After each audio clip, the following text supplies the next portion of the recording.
న్యాయాధిపతుల గ్రంథము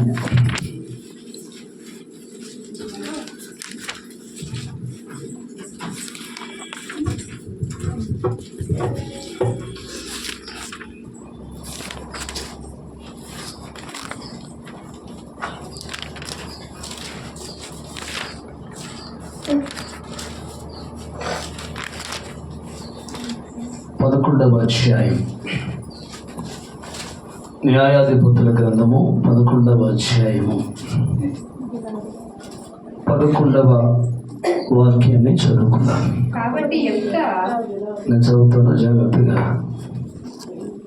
మీరు లేఖనాలు చూడాలని ప్రభు ప్రేమతో తెలియజేస్తున్నాను.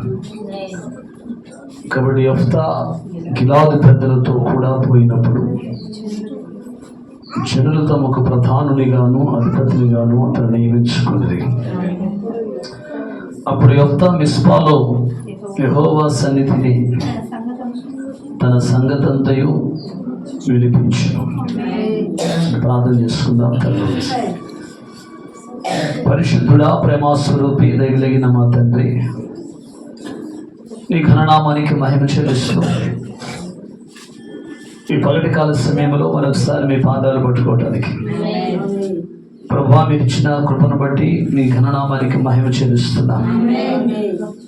సర్వ శరీరుల ప్రార్థనలు ఆలకించే గొప్ప దేవుడవు నీవు గనక నీ ఘననామానికి మహిమ చెల్లిస్తూ మీరు ఇచ్చిన ఈ లేఖన భాగము ద్వారా చేరివచ్చిన మా అందరితో మీరు మాట్లాడి సకల ఘనత మహిమా ప్రభావాలు మీరు పొందుకున్నామని యేసుక్రీస్తు శక్తి కలిగిన నామములో ప్రార్థించి వేడుకొనుచున్నాము తండ్రి.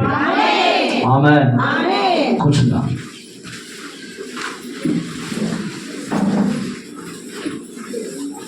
God bless you. దేవుడు మిమ్మల్ని అందరినీ దీవించునుగా. గట్టిగా ఒక మంచి స్తోత్రం చేద్దాం. హల్లెలూయా.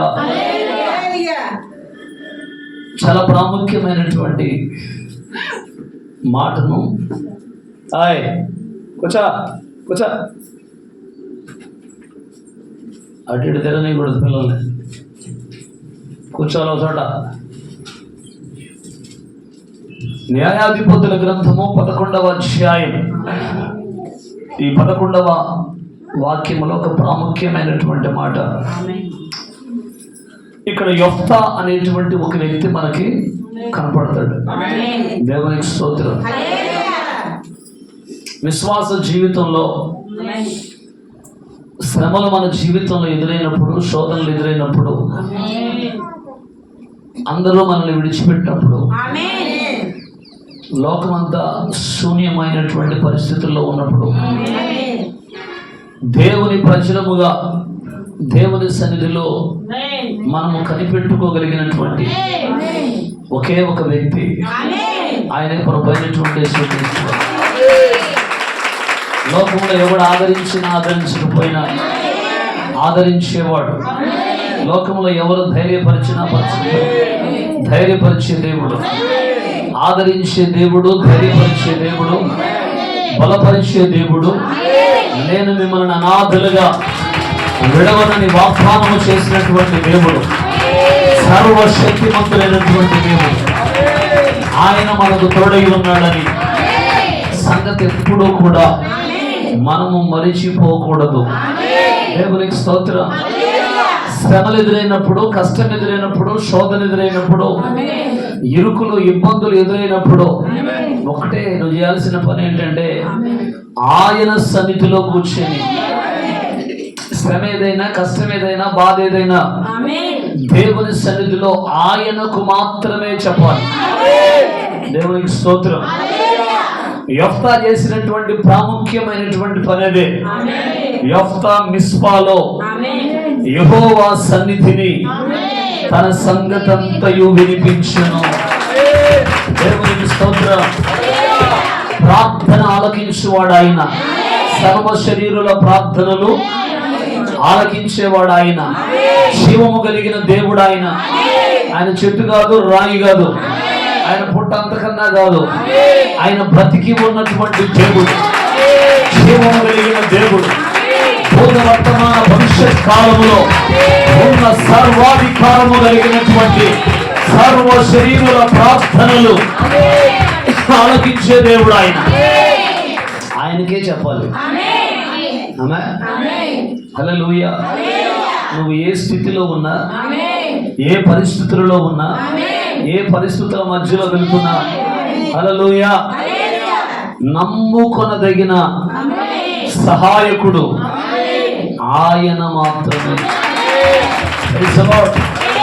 కాబట్టి ఆయన సన్నిధిలో ఉన్నటువంటి ఆయన బిడలమైనటువంటి మనం ఆయన కృప కొరకు కనిపెట్టుకుంటూ, ఆయన దయ కొరకు కనిపెట్టుకుంటూ ఆయన సన్నిధిలో ప్రార్థనలు చెయ్యాలి. ఆమేన్. ఇప్పుడు 11వ అధ్యాయము ప్రారంభములో గనక మనం గమనిస్తే, గిలాదు వాడైన యెఫ్తా పరాక్రమము కలిగిన బలాఢ్యుడు. ఆమేన్. ఈయనకున్న టైటిల్ ఏంటంటే పరాక్రమము కలిగిన బలాఢ్యుడు. దేవునికి స్తోత్రం. మన దేవుని ఎదుట ఎవడు నిలబడలేడు, ఆయన పిల్లల ఎదుట కూడా ఎవడు నిలబడలేడు. దేవునికి స్తోత్రం. వారు ప్రార్థించేవారైతే, విజ్ఞాపన చేసేవారైతే, ఉపవాసం ఉండేవారైతే, దేవుని కొరకు శూర కార్యములు జరిగించేవారైతే వారి ముందు ఎవ్వడు నిలబడలేడు. అయితే వాళ్ళు ఏం చేస్తారంటే తగ్గించుకొని ఉంటారు. దేనిని బట్టి? తమ ప్రభువును బట్టి. ఆమె వాళ్ళకు మాదిరి ఎవరయ్యా అంటే వారి దేవుడే. Praise the lord. యెఫ్తా పరాక్రమము కలిగిన బలాఢ్యుడు. అంటే పరాక్రమం కలిగిన బలాఢ్యుడు అంటే అర్థం ఏంటి? అన్ని విద్యలలో ఆరితేరినవాడు. దేవునికి స్తోత్రం. అయితే ఆయనకున్నటువంటి మైనస్ ఏంటంటే అతడు వేశ్య కుమారుడు. తండ్రి పేరు గిలాదు. గిలాదు యెఫ్తాను కనెను. దేవునికి స్తోత్రం. అయితే గిలాదుకి ఇంకొక భార్య ఉంది. అతనికి కుమారుడిని కనుక వారు పెద్దవారు యెఫ్తాతో, నీవు అన్య స్త్రీకి పుట్టిన వాడవు గనక మన తండ్రి ఇంట నీకు స్వాస్థ్యము లేదనని. Praise the lord. యెఫ్తా తన సహోదరుల యొద్ద నుండి పారిపోయి టోబు దేశము నివసింపగా అల్లరి జనము యెఫ్తా యొద్దకు వచ్చి అతనితో కూడా సంచరించుచుండెను. ఇప్పుడు ఇతనికి తండ్రి ఒక్కడే, తల్లులు ఎదురు. Praise the Lord. ఇంకొక తల్లి పిల్లలు వచ్చి ఏమంటున్నారంటే, మన తండ్రి ఇంట్లో, ఆమె చెప్తారా, వాళ్ళు పలుకుతున్న మాట కూడా చూడండి, మన తండ్రి సంపాదించినటువంటి ఆస్తిలో నీకు భాగము లేదు అన్నారు. ఇప్పుడు మనమైతే ఏం చేస్తాం? ఆస్తి ఎట్టరాదో చూస్తా అంట. అర్థమైందా? నీకన్నా పెద్ద లాయర్ని పెట్టి నువ్వు పుట్టినట్టు మేము పుట్టలేదా? మన డైలాగులు ఏంటి?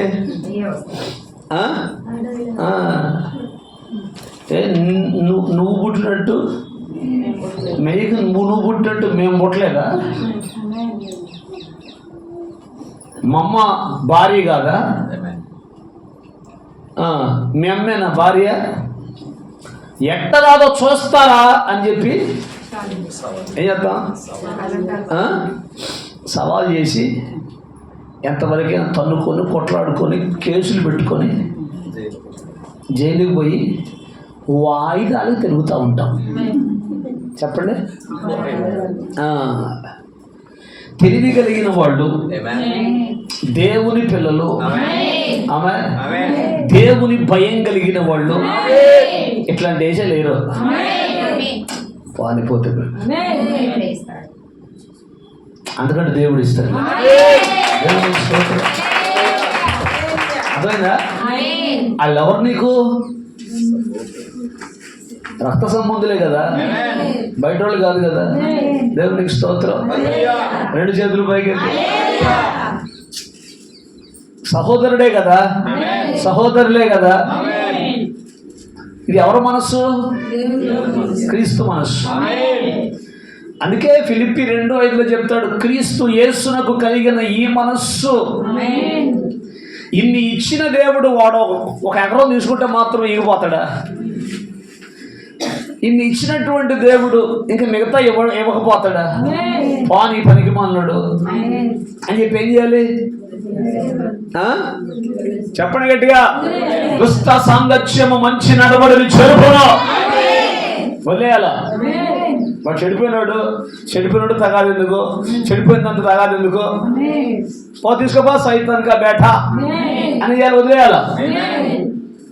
ఎక్కడ వారు చూస్తారు?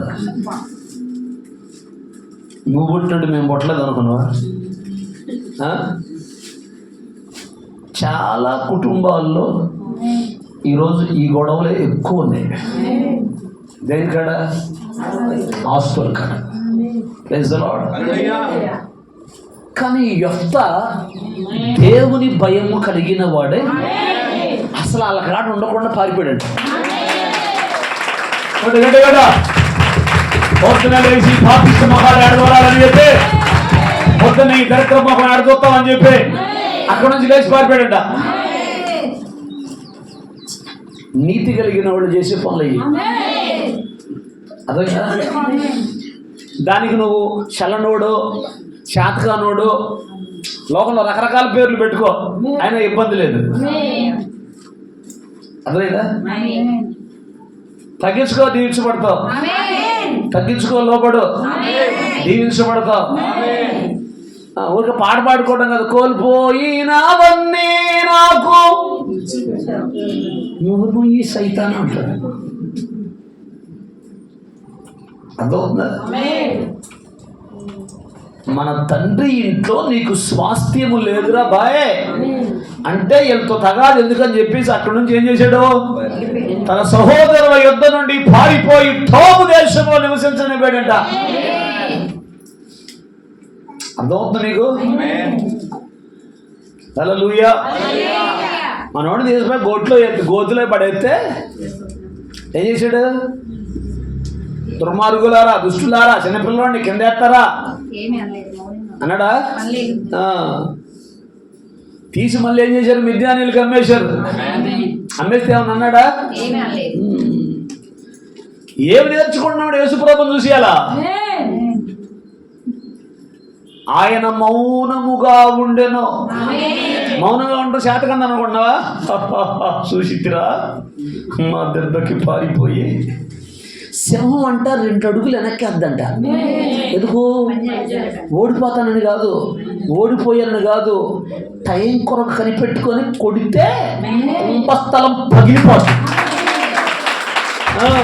నువ్వేమనుకుంటా 2 అడుగులు వెనకేసింది అనగానే చూసారా భయపడి పారిపోయారు అనుకుంటావు. దానికి ఒక టైం వచ్చింది, కొట్టుద్ది. కొడితే కోలుకోలేరు దెబ్బ. మామూలు ఉంటుందా? Praise the lord. తీసుకెళ్ళిపోతే ఇంట్లో పెట్టారు. ఆ సైతాన్ ఏం చేసింది? నిందేసిందా? దేవునికి స్తోత్రం. తీసుకెళ్ళి చెరసాల్లో పడ్డాడా? చెరసాల్లో కొన్ని సంవత్సరాలు ఉన్నాడా? Praise the Lord. తర్వాత దేవుని యొక్క ప్రణాళిక, దేవుని యొక్క ఏర్పాటు, దేవుని యొక్క చిత్తము, దేవుని యొక్క దయా సంకల్పము, సింహాసనం మీద దేవుడు కూర్చోబెట్టాడు. నీ పట్ల దేవుని యొక్క ప్రణాళిక, దేవుని యొక్క చిత్తము, దేవుని యొక్క ఏర్పాటుంటే దేవుని మాటకు లోబడు, దేవుని చిత్తానికి లోబడు, దేవుని వాక్యానికి లోబడు. తగ్గించుకో. ఎంత తగ్గించుకుంటామో తగ్గించుకో, వర్ధిల్ల చేస్తాడు. వదిలే. కొత్త శామ్యూల్ గారు మమ్మల్ని లాడ్జ్లో ఎంత మాట్లాడుతూ ఉంటే కూర్చోబెట్టి వాళ్ళ ఇంట్లో కూడా ఇట్లాంటి డిస్ప్యూట్స్ వచ్చినాయంట. ఈయన పెద్ద అయిన ఒక తమ్ముడు ఉన్నాడు, చెల్లెలు ఉంది.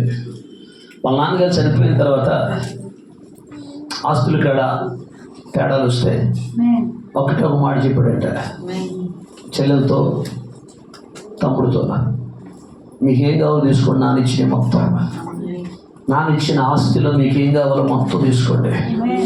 యేసుప్రభుని మాటతో నాకు వదిలిపెట్టినా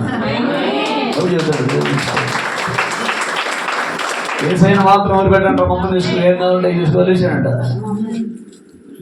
అర్థమైందా? పోగొట్టుకున్నవన్నీ తిరిగి దేవుడు ఇస్తాడు.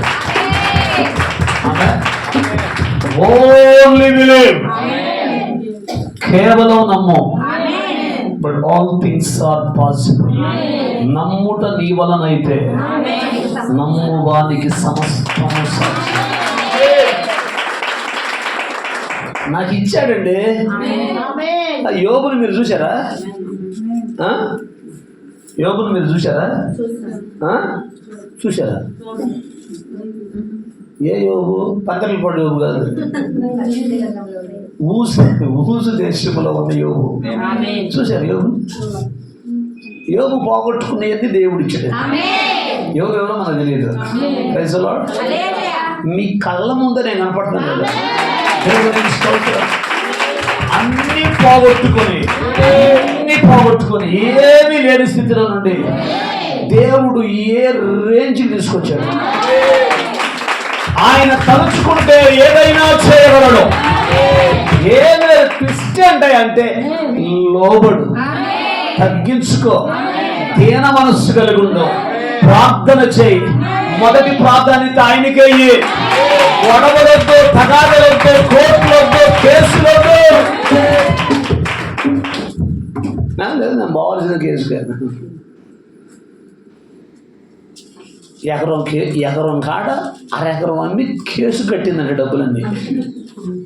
ఇంకెంత ఉన్నాయి? ఆయన ఉండవు బాబుజీ. తమ్ముడు తిన్నా ఊరుకోదు, అక్క తిన్నా ఊరుకోదు, చెల్లెలు తిన్నా ఊరుకోదు, ఎవడు తిన్నా ఊరుకోదు. కానీ బయటోడు తింటే ఆనందం నీలో అన్నట్టుగా. బయటోడు ఎవడు తింటే చెప్పలేదే ఆనందం, సంతోషమే. ఎవడికి లేకుండా పోయింది. మన ఇండియన్ సైకాలజీ అది. వాడికి ఉండకూడదు, చెప్పాలి. మధ్యలో వాడు తింటే హ్యాపీ, సంతోషం. హల్లెలూయా. వింటున్నారా? దేవునికి స్తోత్రం. యెఫ్తా జీవితం నుండి మనం నేర్చుకోవలసినటువంటి పాఠం, పారిపోయాడంటారా? ఇలా మొహాలు చూడకూడదు. అర్థమైందా? అంటే దుష్టుని యొద్ద నుండి మనం ఏం చేయాలి? దూరంగా పారిపోతున్నాం. అది ఓడిపోయాడు అనుకునేవాడు. అర్థమైందా? ఏమని అనుకోని. అర్థమైందా? దుష్ట సాంగత్యము అది. దుష్టుని యొద్ద నుండి ఎవడో తరమకుండానే దుష్టుడు పారిపోతాడు. మన ఊడు తరవాల్సిన అవసరం లేదు, అనాల్సిన అవసరం లేదు. ఆడే పారిపోతాడు. ఏర్పాట్లు ఉంటే ఆడే వస్తాడు. దేవునికి స్తోత్రం. దాని కొరకు ప్రత్యేకంగా మనం ఉపవాసము నుండి పలాని సిస్టర్ గారు వెళ్ళిపోయారు, ఆమె కొరకు నేను 3 దినములు ఉపవాసం ఉండి ప్రార్థన చేసేదను. నోరు పుయ్య సైతాన. నేను పాస్టర్ గారితో మాట్లాడుతున్నప్పుడు ఇదే వచ్చింది. నేనన్నా పొయ్యే వాళ్ళని ఎందుకు పోతున్నాను అడగను, వచ్చే వాళ్ళని ఎందుకు వస్తున్నాను అడగను. ఎందుకు? నా ఎందుకు వచ్చు అని నేను ఎంత మాత్రమో త్రోసివైనని ఆయన చెప్పాడు. ఇక నేనెవరినే? అర్థమవుతుందా? సంఘ క్రమములో అనండి, అది సంఘ సహవాసములో ప్రతి కూటంలో పాల్గొంటే బాగుపడతావు. దేవునికి స్తోత్రం కలుగును గాక. అర్థమైందా? ఎప్పుడో ఒకసారి వస్తే అది సంఘ సహవాసము కాదు. ఆమేన్. హల్లెలూయా. ఇప్పుడు స్తోత్రం చెప్పండి. 2 చేతుల పైకి ఎత్తి. ఇప్పుడు ఏం జరిగింది? పరాక్రమము కలిగిన బలాఢ్యుడు. కొట్టొచ్చు కదా, తిప్పొచ్చు కదా, ఫైట్ చేయొచ్చు కదా, కర్ర తిప్పొచ్చు కదా, మల్ల యుద్ధం చేయొచ్చు కదా, బల్లె విసరొచ్చు కదా. ఇన్ని ఉన్నా ఏం చేశాడు? మౌనం వెళ్ళిపోయాడు. ఆమేన్. యేసుప్రభును పట్టుకోవడానికి సైనికులు వస్తే యోధా ఇస్కరియోతుతో పాటు ఎమ్మటే పేతురు ఏం చేశాడు? కత్తీసి మల్క్ అనేవాడు చెవి నరికేశాడు. ఎలా మా ప్రభువుని పట్టుకుని పడతారా మీరు? అనగానే ప్రభు ఏం చేశాడంటే, పేతురు నీ కత్తి నీ వరలో ఉంచు. ఇప్పుడు నేను తండ్రిని వేడుకుంటే 12 సేనా వ్యూహాలు ఒక్కొక్క సేనకంట 8,000 మంది యోధులు ఉంటారంట. ఒక్కొక్క సేనకి 12 × 8. నాకు లెక్కలు చెప్పండి.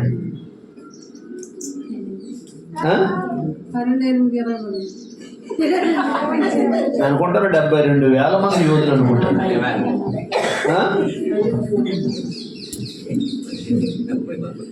84 గంట చూసారా? 72 ఒకళ్ళు, 84 ఒకళ్ళు, 92 ఒకళ్ళు. మీకు లెక్కలు రాదు. నేను లెక్కలు వీక్ అనుకున్నా. దేవునికి స్తోత్రం. 2 చేతులు పైకి ఎత్తి. మీరు లెక్కల్లో పండితులు అనుకుంటే నన్ను మించిపోయారు అంతేలే. పాతకరాట్టు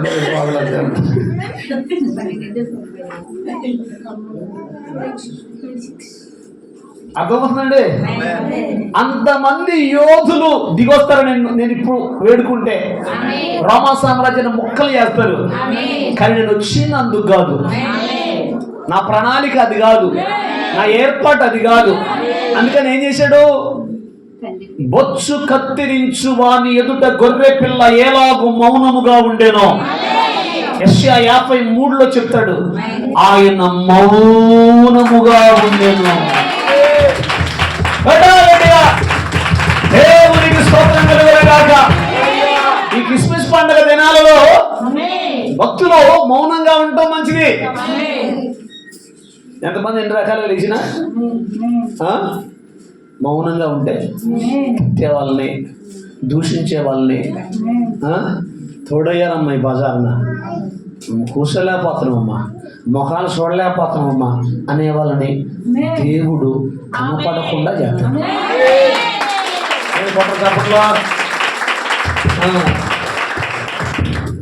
ఏంది మధ్య అరుగు మీద కూర్చోట్లా కనపట్లేదంటే పోయిందిగా అన్నారు. ఎవరు ఏమైంది? పోయిందిగా. నేను అట్టపోయింది, అది బాగానే ఉంది, మనిషి దిట్టంగా గోటంలాగా పోయింది. అయినా కానీ ఏమైందంట? లవర్లు పోయినాయి అంట, దిమ్ము పోయిందంట, ఆయాసం ఎక్కువైందంట. ఆయన చూసుకుంటాడు సార్. ఎందుకు నీ చేతికి బట్టి అంటావు? ఆయనే సరే. మౌనంగా ఉండమంటే ఉండవు మనిషివే, ఊరికే లెగుతూ ఉంటావు. ఆయన ఎట్టున్నాడు చూడండి ఒకసారి. యెషయా 53 తీసిన భక్తులు చదవండి. వాళ్ళు ఎవరైనా చెప్పిందా మేము చదవమని అంటారా?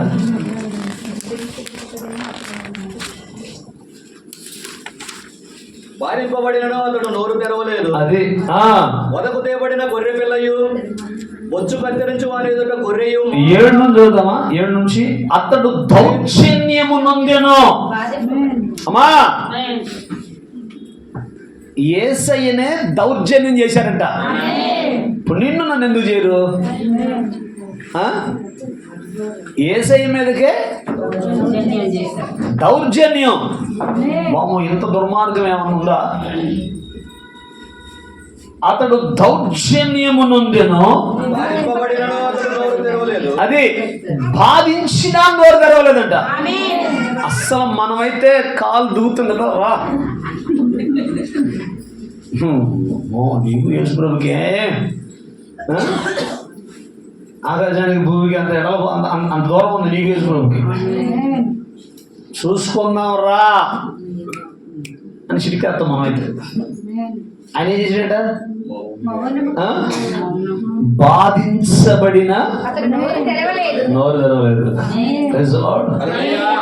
వదకు తేబడు గొర్రె పిల్లయు బొచ్చు కత్తిరించు వాని గొర్రెయు మౌనముగా ఉండునట్లు అన్యాయపు తీర్పు నొందిన వాడే అతడు కొనిపోబడెను. ఈ క్రిస్మస్ పండుగ దినాల్లో మనం నేర్చుకోవాల్సిన సత్యం ఏంటయ్యా అంటే, ప్రభు అయినటువంటి యేసు క్రీస్తు వారి లోకములో ఎలాగో జీవించాడో మనం కూడా క్రీస్తు యేసునకు కలిగిన ఈ మనస్సు. సంవత్సరం చివరిలోకి వచ్చాం, కొత్త సంవత్సరంలో బాగోతున్నాం. ఎందుకు వచ్చిన గోళ, ఎందుకు వచ్చిన తగాదులు, ఎందుకు వచ్చిన గొడవలు? నచ్చట్లేదా, గిట్టట్లేదా? అసలు ఇల్లు ఖాళీ చేసి పక్కింటికి పో. ఎందుకు ఆ కొంపల కాడ దరిద్రం? వాళ్ళ ముందు ఇంటికి కూడా కుక్క మీద వేసి తిట్టడం, కోడి మీద వేసి తిట్టడం, పంది మీద వేసి తిట్టడం, నువ్వేమో ఓర్చుకోలేక అంటాం. అవసరమా? ఖాళీ చేసేవాడు ఆ నుంచి ఇంకో చోటికి పో. దేవునికి స్తోత్రం. హల్లెలూయా. యెఫ్తా చేసిన పని అదేగా, దూరం వెళ్ళిపోయాడు. దుష్ట సాంగత్యం మంచి నడవడిని చెరుపుతుంది అని చెప్పి, దుష్టుల ఆలోచన చొప్పున నడవకుండా, పాపుల మార్గం నిలవకుండా, మహాస్తులు కూర్చుండకుండా యెహోవా ధర్మశాస్త్రం నందు ఆనందించుచు దివారాత్రుడు దానిని ధ్యానించేవాడు ధన్యుడు. దేవుని భయము కలిగిన వాడు యొక్క ఎట్లంటాడు? దేవుని భయం కలిగిన, అందుకని పారిపోయాడు. ప్రభు మనతో మాట్లాడుతున్నాడు. గుర్తుపెట్టుకో, నువ్వు నిజమైన దేవుని బిడ్డవైతే, నువ్వు వాళ్ళ దగ్గర నుంచి పారిపోతే ఏదో ఒక దినాన నీ అవసరమే వాళ్ళకు వచ్చింది. వాళ్ళ అవసరం నీకు ఎప్పటికీ రాదు. గుర్తుపెట్టుకో, నీ అవసరమే వాళ్ళకు వస్తుంది. వాళ్ళ అవసరం రానీయుడు దేవుడు, రాదు రానీయుడు. Praise the lord. పరిశుద్ధాత్ముడు మనతో మాట్లాడుతున్నాడు. దేవునికి స్తోత్రం. ఓర్చుకో, తగ్గించుకో, లోబడు. Praise the lord. దేవుని హస్తం నీకు తోడుగా ఉంటుంది. బలిష్ఠుడైన దూత నీకు తోడుగా ఉంటాడు. ఆయన నిన్ను బలపరుస్తాడు, ఆయన నిన్ను స్థిరపరుస్తాడు, ఆయన రెక్కల క్రింద నిన్ను దాస్తాడు. ప్రభు కార్యం చేసిందాక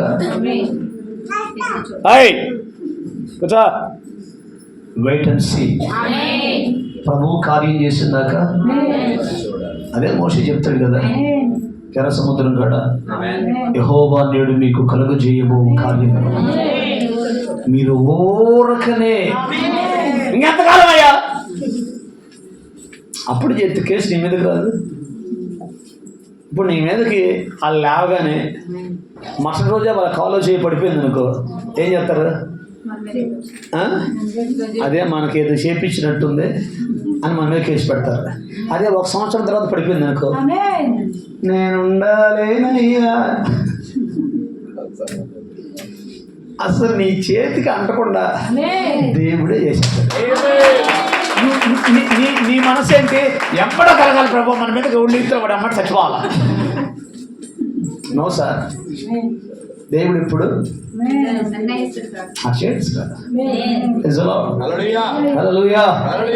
అందుకే వెయిట్ అండ్ సీ. నీ సంగతి అంతా ఆయనకు చెప్పు. నీ మీదకి ఎవరు లేచాడో వాళ్ళ గురించి చెప్పు. హల్లెలూయా. ఎవరు వదిలిపెట్ట మాకు, అర్థమైందా? ఎవరిని వదిలిపెట్ట మాకు. మోకరించడం అంటే మొత్తం చెప్పు, ఆడి చరిత్ర మొత్తం చెప్పు. ఆయన చూసుకుంటాడు. దేవునికి స్తోత్రం. ఆయనే దిగొస్తాడు. హల్లెలూయా. నీ పక్షమున యుద్ధము చేయవాడు నీ దేవుడైన యెహోవాయే. యుద్ధము మన పితరులందరూ అదే చేశారు, మనం కూడా అదే. వాళ్ళంతా యుద్ధానికి పోలా. ఇసుక ఏం చేశాడు? ఆ రాత్రి ఉత్తరం తీసుకుని దేవుని సందులో పరిచి ప్రార్థన చేశాడు. అయ్యా వాడు ఒకసారి చూసుకోయ్యా, వాడు పేలుతున్నాడు అయ్యా. ఏం చేస్తున్నాడట? పేలుతున్నాడు. అక్కడ వాక్యములు ఏమని రాయబడిందంటే, పేలాపనలు పేలివి. దేవునికి స్తోత్రం. వాళ్ళ పేలాలు కాదు, పేలటం అంటే ఇష్టం వచ్చినట్టు మాట్లాడటం. అది ఎవరు వినాలి? దేవుడు వినాలి. దేవునికి స్తోత్రం. ఆయన విన్నాడు అనుకో, ఏం జరుగుద్ది? చదవండి ఆ మాట కూడా ఒకసారి. యెషయా గ్రంథము 35వ అధ్యాయం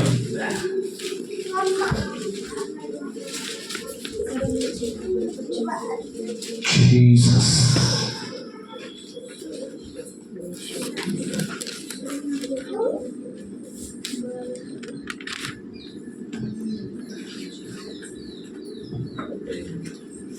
ముప్పై 36 వచ్చాయి.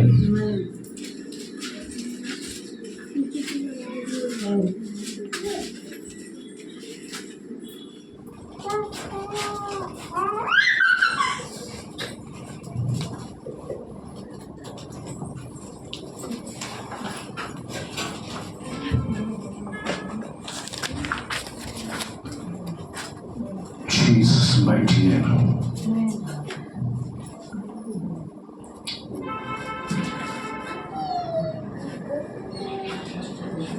37 చూడండి ఒకసారి.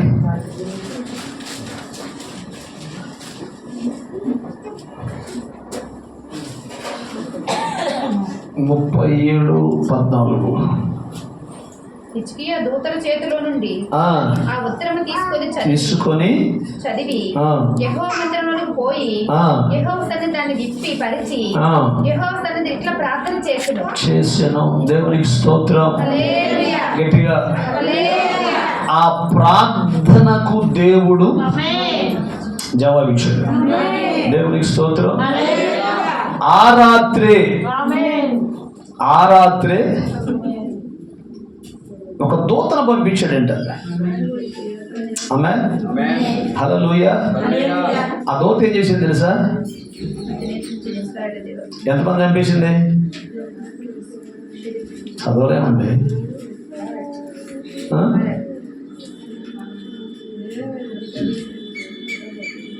ఆ దూత ఏం చేసింది? 36 వచ్చిన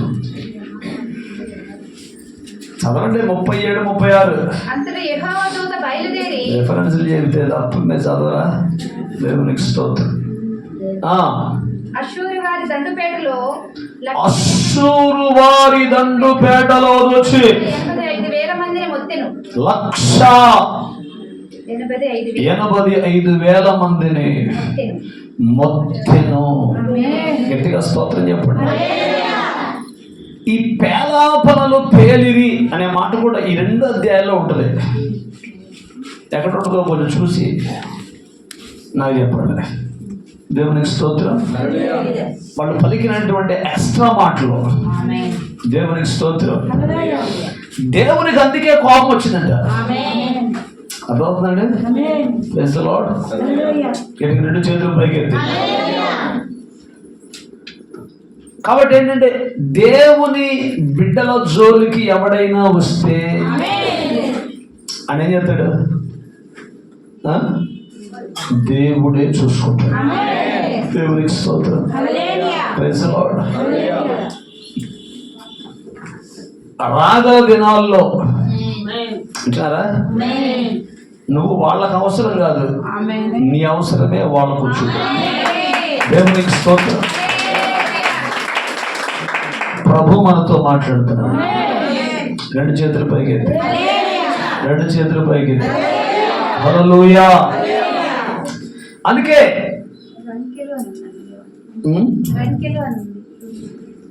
రంకెలు నా మీద నువ్వు 1000 రంకెలను ముంచేసి ఎక్కడది? 29 వచ్చింది. 37, 29. 28. దేవునికి స్తోత్రం.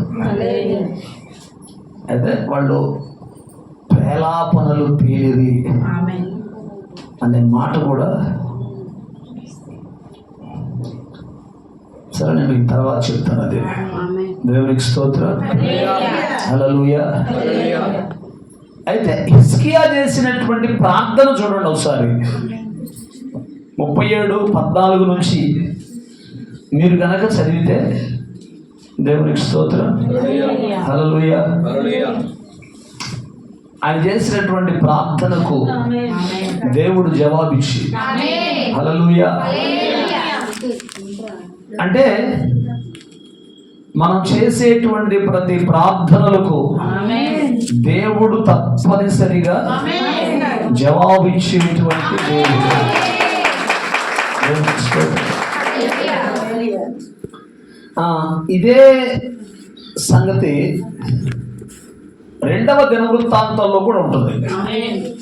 అది చూడండి ఒకసారి, బహుశా అక్కడ ఉండొచ్చు. Praise the Lord, praise the Lord, praise the Lord.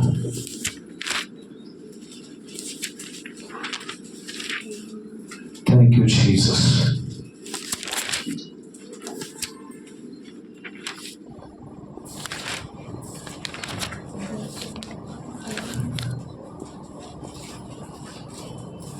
Jesus. Jesus.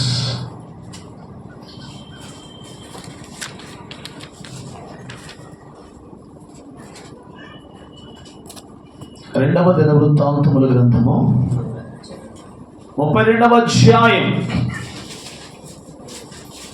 16వ వచనం.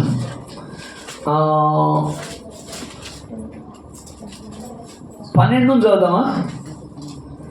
ఆ హిజ్కియా, మీరు ఒక్క బలిపీఠం మీద నమస్కరించి దాని మీద ధూపం వేయవలన యూదా వారికి యెరూషలేము వారికి ఆజ్ఞయించి, యెహోవా ఉన్నత స్థలములను బలిపీఠమును తీసివేసిన వాడు కాడా? నేను నా పితరులను ఇతర దేశముల జనులందరికీ ఏమేమి చేసిద్దామో మీరు ఎరుగరా? ఆ దేశ జనుల దేవతలు వారి దేశములు నా చేతుల నుండి ఏమాత్రమైన రక్షింపచాలి ఉండెనా? మీ దేవుడు మిమ్మల్ని నా చేతుల నుండి విడిపింపగలడు. నా పితరులు బొత్తిగా నిర్మూలము చేసిన ఆయా దేశస్థుల సర్వదేవతల్లోనూ తన జనులు నా చేతుల నుండి విడిపింపగలిగిన దేవుడు ఒకడైనా ఉండెనా? అంటే శత్రువు మాట్లాడుతున్న మాటలు చూడండి. కాబట్టి ఇప్పుడు హిజ్కియా చేత మీరు మోసపోకుడి, మీరు ఇట్టి ప్రేరేపణకు లోబడకుడి, అతని నమ్ముకొనకుడి. ఏ జనుల దేవుడైనను ఏ రాజ్యపు దేవుడైనను తన జనులు నా చేతుల నుండి గాని నా పితరుల చేతుల నుండి గాని విడిపింపలేకపోగా, మీ దేవుడు నా చేతుల నుండి మిమ్మల్ని మొదలే విడిపింపలేకపోవును కదా. నేను అతని సేవకులు దేవుడైన యెహోవా మీదను ఆయన సేవకుడైన హిజ్కియా మీదను ఇంకను పేలాపనలు పేలిరి. గట్టిగా స్తోత్రం చెబుతారా? పేలారంట. ఆ పేలిన మాటలన్నీ ఎవరు విన్నారు? దేవుడు విన్నాడు. దేవునికి స్తోత్రం కలుగునుగాక. దేవుడు ఆ ప్రార్థనలు ఆలకించి వారి మాటలు విని హిజ్కియా పక్షమున దేవుడు అద్భుతమైనటువంటి కార్యం జరిగించి రాజైన హిజ్కియాయు 20వ వచనం, ఆమోజు కుమారుడైన యెషయాను ప్రవక్తయు ఇందును గురించి ప్రార్థించి ఆకాశము తట్టు చూచి మొరపెట్టగా, అమ్మో క్యామా జాగ్రత్త వినండి, చల్లగా వాతావరణం చల్లగా ఉంది, నిద్ర వచ్చుచున్నదా? ముగింపులోకి వచ్చాను నేను. దేవునికి స్తోత్రం. మా పాస్టర్ గారిని రమ్మని వాకింగ్ చెప్పడానికి, ఆయన పాప ఏడెదరిపోతుందో మన పాస్టర్ గారు. ఆయనే నా వారి క్రితం చెప్తే ఆయనే నాకు ఫోన్ చేశాడు పొద్దున్నే. నేను అప్పటికి లేవలా, వస్తున్నా నేను కూడా అన్నాడు. దేవునికి స్తోత్రం. రాయ మంచిదేగా అన్నా. నేను అశ్వారావుపేట భోజనం కాడిచి నాకు అసలు ఆరోగ్యం సరిలేదు, లేదు సార్ ఇబ్బందులు పడుతూ ఉన్నాను. సరే మంచిదేగా వస్తే మంచిదేగా తొందర రాయ అని చెప్పాడు. పాపం మర్చిపోయిండు, లేకపోతే ఈ బస్సు ఎక్కబోయి ఇంకో బస్సు ఏదైనా ఎక్కిండో. దాని తర్వాత పాస్టర్ అన్నమాట ఆయన. ఇంకా ఎవరో మీరు అర్థం చేసుకోండి. నా చెప్పండి. హల్లెలూయా. ప్రార్థనకు జవాబిచ్చే దేవుడు మన దేవుడు.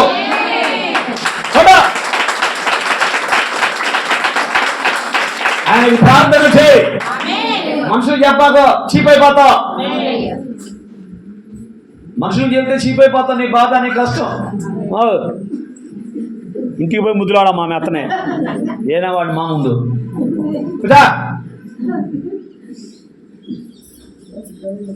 ఏడ పట్టుకుని బుగ్గలు అవుతుంది. ఇంటికాడ ఏం చేస్తావు? ఇక దేశపోయి ఇంటికి తీసుకుపోయి తెల్లారులు కూర్చొని లాగుతూ ఉండు.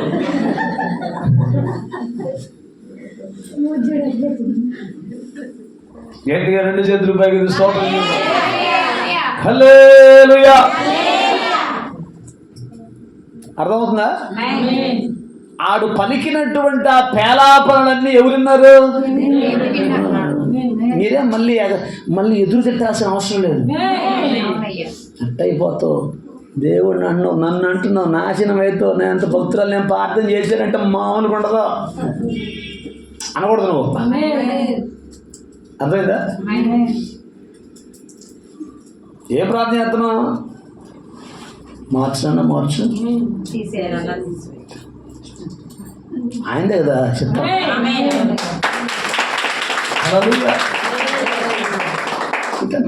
మార్చు కనపడకుండా జనాభా లెక్కలను తీసేయాలి. ఎందుకు ఉన్న కాంచి లేని అనవసరంగా. అది మన ప్రార్థన. మార్చు మొదలు ప్రార్థన చేయడం, ప్రభావ సైతానికి మారు మనసు దయచేయాలి. బుద్ధి ఏమైనా ప్రార్థన కదా. ఉపవాసం ఉన్నాడట, సైతాన్ని మనసు మారు మనసు దయచేయండి. అసలు వాడు పడిపోయినాడే తంతే, ఆయన తంతేనే కింద పడ్డాడు. వాడికి నువ్వు మారు మనసు కోసం ప్రార్థన చేసేయండి. అది తిరిగితే అట్లా కదా. మనము క్షమిస్తూనే ఉండాలి బ్రదర్. క్షమించు వద్దని ఎవరన్నా. Praise the lord. క్షమించకూడదని అనలా, క్షమించు, ప్రార్థన చేయి. అదే చెప్తుంది. ఏర్పాట్లు ఉంటేనేమో మారు మనసు పొందుతాడు, ఏర్పాట్లు లేకపోతే పరదేశులు. గట్టిగా స్తోత్రం చెప్పండి. రాజు అయిన అసలు ఆడ ఉంటుంది. ఆ మాటలు మాట్లాడుతుంటే 11వ వచనం కానుంచి 10వ వచనం కానుంచి అశ్షూరు రాజైన సన్హెరీబు సెలవిచ్చినదేమనగా, అక్కడి నుంచి 17వ వచనం వరకు ఆ పేలాపంలో పేలుతుంటే మన దేవుడు ఏమన్నా చెవిటోడా? ఆయన ఎవరు? సమస్తము వినే దేవుడు,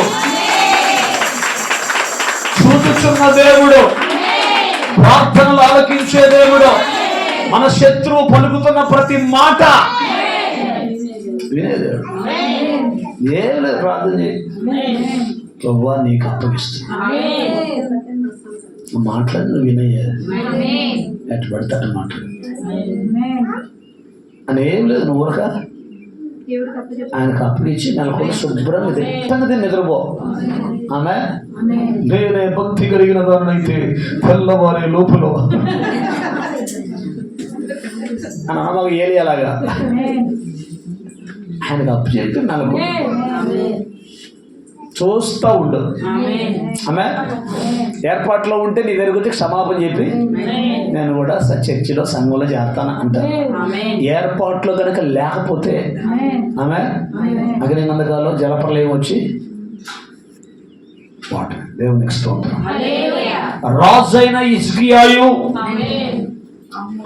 ఆమోజు కుమారుడైన యెషయాను ప్రవక్తయు ఇందును గురించి ప్రార్థించి ఆకాశము తట్టు చూచి మొరపెట్టగా, రాజు ప్రార్థన చేశాడంట, ప్రవక్త ప్రార్థన చేస్తాడంట, పాస్టర్ గారు ప్రార్థన చేస్తాడు, నువ్వు మాత్రం నిద్రపో, ఉపవాస ప్రార్థన రాకుండా. అప్పుడు కార్యాలు జరగవు.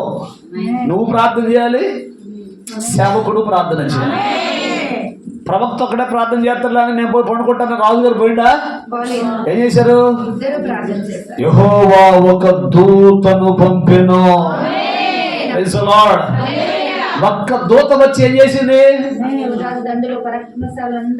మొత్తాన్ని నాశనము చేయగా. నాశనం అంటే ఏంది? నాశనం అంటే ఇంకేం లేదు. ఇక నాశనం అంటే ఏంది? ఇంకేం లేదాడా. మొత్తాన్ని అశ్షూరు రాజు సిగ్గునొందిన వాడై తన దేశమునకు అంతటా అతను తన దేవుని గుడిలో వచ్చినప్పుడు అతని కడుపున పుట్టిన వారే అతన్ని అక్కడ కత్తి చేత చంపిరి. అర్థమైందా? మృతు నిందించువాడు ఆయనే, బ్రతికించువాడు ఆయనే. ఆయన మన పక్షమున ఉండగా మనకు విరోధి ఎవడో? నువ్వేం లేదు, కేవలం నమ్ము, కేవలం ప్రార్థన చేయి. ప్రార్థన చేసి ప్రభు నీ జీవితంలో కార్యాలు ఎందుకు జరగట్లేదు, నీ శత్రువు నీ మీద ఎక్కువగా బలాన్ని పొందుకుంటున్నాడంటే కారణం ఏంటంటే నువ్వు ప్రార్థన చేయట్లే వాళ్ళ గురించి. చేస్తే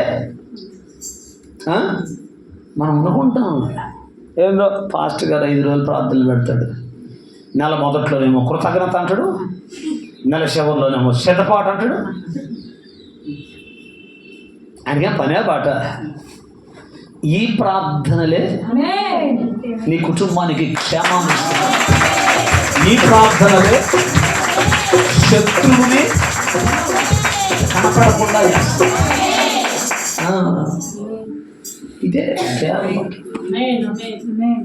ప్రార్థనే. అందుకే నీ సంగతి అంతా కూర్చొని తలుపేసుకొని ఆయన చెప్పు. ఎన్నో చెప్పంటారు సార్, జవాబు వచ్చిందా? హల్లెలూయా. ప్రభు దగ్గర జవాబు తొందరగా రాదు. ప్రభు నిన్ను పరీక్షిస్తాడు. ఆమె ఆ పరీక్షలో నువ్వేం కావాలా? నిలబడి మెలకువగా ఉండి హెచ్చుగా ఎడతెగక విసుగక ప్రార్థించు. దేవునికి స్తోత్రం కలుగునుగాక. అప్పుడు దేవుడు ఏం చేస్తాడు? ఆయనకి అవకాశం కల్పించాలి. మనం అవకాశాలు తీసుకోకూడదు, ఆయనకు అప్పగించాలి. ప్రభు నువ్వు చూసుకుంటే ఆయనే చూసుకుంటాడు. దేవునికి స్తోత్రం. ఇప్పుడు చూడండి, న్యాయాధిపతుల గ్రంథం 11వ అధ్యాయం. కొంతకాలమైన తర్వాత మనోడు ఎక్కడ ఉన్నాడు? టోబు దేశానికి వెళ్ళిపోయాడు. ఏ దేశం? అసలు గిలాదీయులంటేనే ప్రార్థనా పరులు. ఏలియా గిలాదు వాడు, ఎలీషా గిలాదు వాడు. దేవునికి స్తోత్రం. యొఫ్తా గిలాదు వాడు. గిలాదులు అంటే ఏంది? గిలాదులో గుగ్గిలము లేదా, అచ్చట ఏ వైద్యుడును లేడా, నా జనులకు ఎందుకు స్వస్థత కలగట్లేదంటే ప్రార్థన చేయట్లా, భక్తి లేదు. గిలాదులో గుగ్గిలం ఉంది. హల్లెలూయా. గిలాదులో ఏముంది? స్వస్థత ఉంది, ఆశీర్వాదాలు ఉన్నాయి, దీవెనలు ఉన్నాయి, పైన పంపడిన ప్రవక్తలు ఉన్నారు. కానీ మనలో ఉంది. దేవుడు అనేకమైన కార్యాలు చేయటానికి అప్పటి నుండి ఇప్పటి వరకు సిద్ధముగా ఉన్నాడు. నువ్వు సిద్ధంగా ఉండాలి. నువ్వు సిద్ధంగా ఉంటే దేవుడు కార్యం చేస్తాడు. నువ్వు సిద్ధంగా లేకపోతే దేవుడు కార్యం చేయడు. హల్లెలూయా. కొంతకాలమైన తర్వాత అమ్మోనీయులు ఇశ్రాయేలులతో యుద్ధము చేయగా, అమ్మోనీయులు ఇశ్రాయేలులతో యుద్ధము చేసినందున గిలాదు పెద్దలు టోబు దేశం నుండి యొఫ్తాను రప్పించడానికి పోయి, నీవు వచ్చి మాకు అధిపతిపై ఉండము, అప్పుడు మనము అమ్మోనీయులతో యుద్ధము చేయుదమని యొఫ్తాతో చెప్పిరి. చూసారా? శత్రువులందరూ కలిసి ఏం చేశారు? ఆదములందరూ కలిసి ఏం చేశారు? అయ్యా ఎంతమంది మేము ఉన్నాం కానీ, ఆమె హల్లెలూయా, ఎంతమంది మేము ఉన్నాం కానీ మాకు ఒక్కడికి కూడా వాళ్ళని ఎదిరించడం చేత కావట్లా. నువ్వు పరాక్రమము కలిగిన బలాఢ్యుడవు గనుక నువ్వు వచ్చి మాకు అధిపతిగా ఉన్నావు. ఒక ఆయన పాట రాశాడు, ఎరుకలవాడు అయితేనేమి గురి కలిగినోడే మాగా. కులం తక్కువడైతే ఏమైందిరా? కొడితే పుస్తకం పగిలిపోతుంది. నువ్వు రెడ్డి గారివై సోదరి గారివై ఏం సాధించావురా?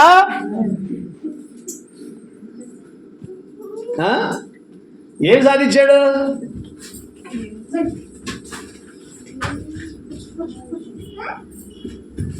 అందరూ వచ్చారంటే పెద్ద పెద్ద చదవర్లందరూ, పెద్ద పెద్ద రాజ్యాలు వెళ్ళిన వాళ్ళు, పెద్ద పెద్ద చేసిన వాళ్ళు వచ్చారంట. దేవునికి స్తోత్రం. మనోడు బొమ్మ పెట్టుకుని ఏం చేశాడు? విద్యలు మొత్తం నేర్చుకున్నాడు. కొడితే ఏమైంది? కుంభస్థలం పగిలిపోయిందంట. అందుకే నా పాట రాశాడు, ఎరుకలవాడైతేనేమి గురి గలవాడే మనగాడని. హల్లెలూయా. కులం తక్కువైన గుణానికి ఎక్కువ. దేవునికి స్తోత్రం కలుగునుగాక. ఎందుకు పెద్ద కులంలో పుట్టావు? ఏ సెంటర్లో కట్టమంటే నువ్వేనాయా? అర్థమైందా? మలమ్మ సెంటర్లో నువ్వే, పల్నాడు బస్ స్టాండ్లో నువ్వే, బస్ స్టాండ్ కాడ నువ్వే, చెంగళూరుపేట రోడ్డు కాడ నువ్వే, ఇంకొండ బైపాస్లో నువ్వే, ఏడ బట్టినా నువ్వే. ఏమన్నా ఉందా జ్ఞానం? తెలుసుకోడు. నువ్వు వేస్ట్కి పుట్టినోడివి, మన ఇంట్లో నీకు నాకు ఆస్తికి సంబంధం లేదు, నువ్వెవడువో మేమెవడువో, వెళ్ళిపోవా అని అంటే పాప ఏం చేసాడో వెళ్ళిపోయాడు. దేవునికి స్తోత్రం. తగాద పెట్టుకోవాలా, కొట్టుకోవాలా, కేసు పెడతా, నా ఎకరం నాకు రావాల్సిందే, నా ఆస్తి నాకు రావాల్సిందే, ఇట్లాంటి డైలాగ్ లేవు. తీసుకో సైతానా, తీసుకొని మొత్తం ఆస్తి మీరు తీసుకోండి, మాకొద్దు అని చెప్పి ఏం చేశాడు? వెళ్ళిపోయాడు. ఇప్పుడు ఆడే కావాల్సి వచ్చింది. గట్టిగా చెప్పండి. దేవునికి స్తోత్రం. ఇప్పుడు అంటున్నాడు, ఎరా అందుకు చెప్తా, మీరు నా యందు పగబట్టి, మీరు పగబట్టారు కానీ నేను పగబట్ల. ఆమె అన్నలందరూ యోసేపు మీద పగబట్టారు కానీ యోసేపు మాత్రం పగబట్ల. జనానికి మన మీద పగండొచ్చు కానీ మనకు మాత్రం దేవుడి మీద పగండకూడదు. పగ పెట్టుకున్నవా నువ్వు దేవుని బిడ్డవు కాదు. క్షమించు కానీ పూసుకో మాకు మళ్ళీ. నన్ను పూసుకున్నాయా, రాసుకున్నాయే, మొత్తం నువ్వు లేక నేను లేను, చెల్లి నువ్వు లేక నేను లేదు. ఈ సోదంతా అది బుద్ధిది, ఈ మనిషి బుద్ధిది అని చెప్పి సమాధాన పడు, కానీ కష్ట చేయమా. హల్లెలూయా. సంవత్సరం చివరిలోకి వస్తున్నా. ఆమేన్. ఎవరి మీద పగలు, ద్వేషాలు, అసూయలు, కపటాలు ఏం పెట్టుకోకుండా హల్లెలూయా శుద్ధ హృదయముతో సమాధానం అనే బంధము చేత ఆత్మ కలిగించు ఐక్యతను కాపాడుకుంటూ ప్రభు కృపలో మనమందరము నిలిచి ఉంటాం. అందుకు యెఫ్తా, మీరు నా యందు పగబట్టి నా తండ్రి ఇంటి నుండి నన్ను తోలివేసిదిరే ఇప్పుడు మీకు కలిగిన శ్రమలో అని గిలాదు పెద్దలతో చెప్తే, గిలాదు పెద్దలను అందుచేతనే మళ్ళా మేము వచ్చామయ్యా, సిగ్గొచ్చి వచ్చామయ్యా, నువ్వు లేకపోతే మేమేం చేయలేకపోతున్నాం, మా వల్ల ఏమి, నీకు ఎంత ఆస్తున్నా, ఎంత డబ్బున్నా, ఎంత పలుకుబడున్నా, ఎంత పేరు ప్రఖ్యాతులున్నా, యేసయ్య గనక లేకపోతే అంత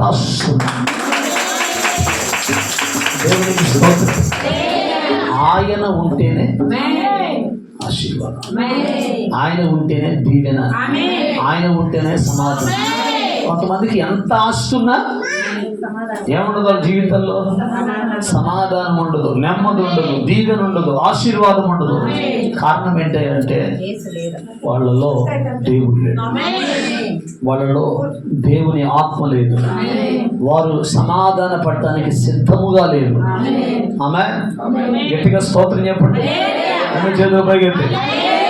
ఇప్పుడు చూడండి ఏమంటాడు. అప్పుడు గిలాదు పెద్దలు, అందుచేతనే మేము నీ యొద్దకు మళ్ళీ వచ్చితిమే, నీవు మాతో కూడా వచ్చి అమ్మోనులతో యుద్ధము చేసిన గిలాదు నివాసమైన మా అందరి మీద నీవు అధికారి అవుతావో. ఇల్లు కట్టువారు నిరాకరించిన రాయి మూలకు తరరాయి. ఏ వ్యక్తులైతే తోసేశారో, ఏ వ్యక్తులైతే గెంటేశారో, ఏ వ్యక్తులైతే నెట్టేశారో,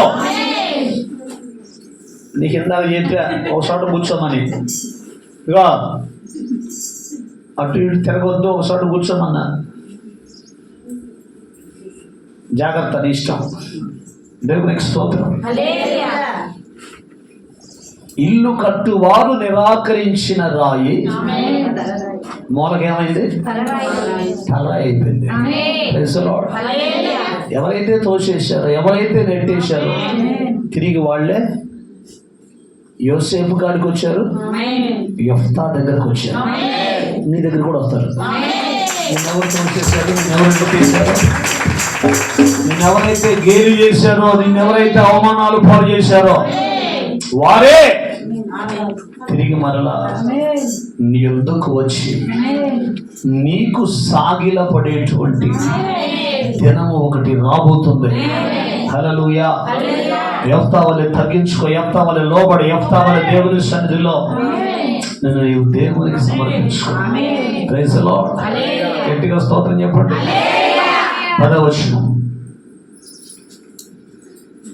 గిలాదు పెద్దలు నిశ్చయముగా మేము నీ మాట చొప్పున చేయుదుము, యెహోవా మన ఉభయుల మధ్య సాక్షిగా ఉండునుగాకని యెఫ్తాతో అనేది. కాబట్టి యెఫ్తా గిలాదు పెద్దలతో కూడా పోయినప్పుడు జనులు తమకు ప్రధానునిగాను అదే దేవునికి స్తోత్రం. రాష్ట్రం ఎవరిదే చెప్పాలి. దీవెనలన్నీ ఎవరి, ఆశీర్వాదాలన్నీ ఎవరి? కేవలం దేని వల్ల వచ్చింది? ఇది తగ్గింపు, లోబడటం, భక్తిహీనత కలిసి పారిపోవడం అంటే అడవద్దండి ఇక్కడికి. నువ్వు కేవలం క్రీస్తు మనస్సును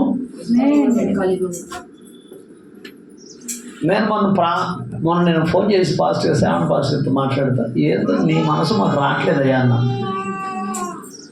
అదేం కదా, ఏందో నీ మనసు మాకు అసలు రావటం కొరకు ప్రయత్నం చేస్తున్నానన్న. నువ్వు వాడిని క్షమిస్తానంట, దీనికి క్షమిస్తానంట, వాళ్ళని పానీ బెదరంట, వీళ్ళని పానీ బెదరంట. అసలు ఏదని నేను ఎవరు అన్నా, నీ మనస్సు మాకు రావట్లేదు. నిజంగా మార్చుకోవాల్సింది చాలా ఉంది మాకు కూడా. బోధైతే చేస్తున్నాం కానీ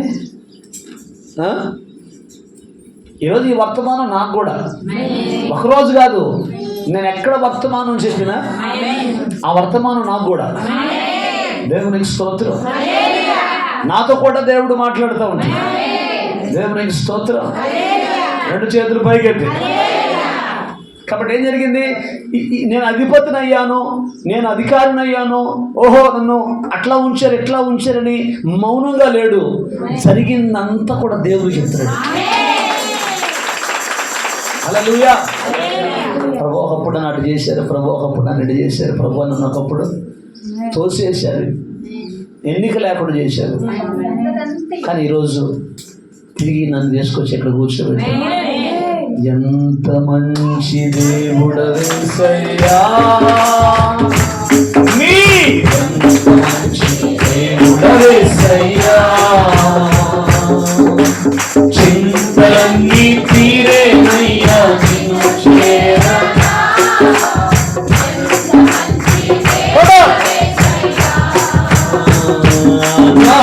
చింతలన్నీ తీరేనయ్యా, ఎంత మంచి దేవుడవేసయ్యా, ఎంత మంచి దేవుడవేసయ్యా, ఎంత మంచి చింతలన్నీ తీరేనయ్యా, ఎంత మంచి దేవుడవేసయ్యా, నా చింతలన్నీ తీరేనయ్యా,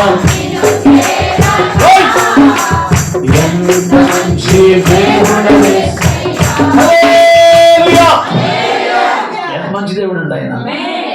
ఆమె చేసిన ప్రార్థన ఒక్కటే తన సంగతి లోబడ్డాడు, తగ్గించుకున్నాడు, మాట మాట్లాడలా,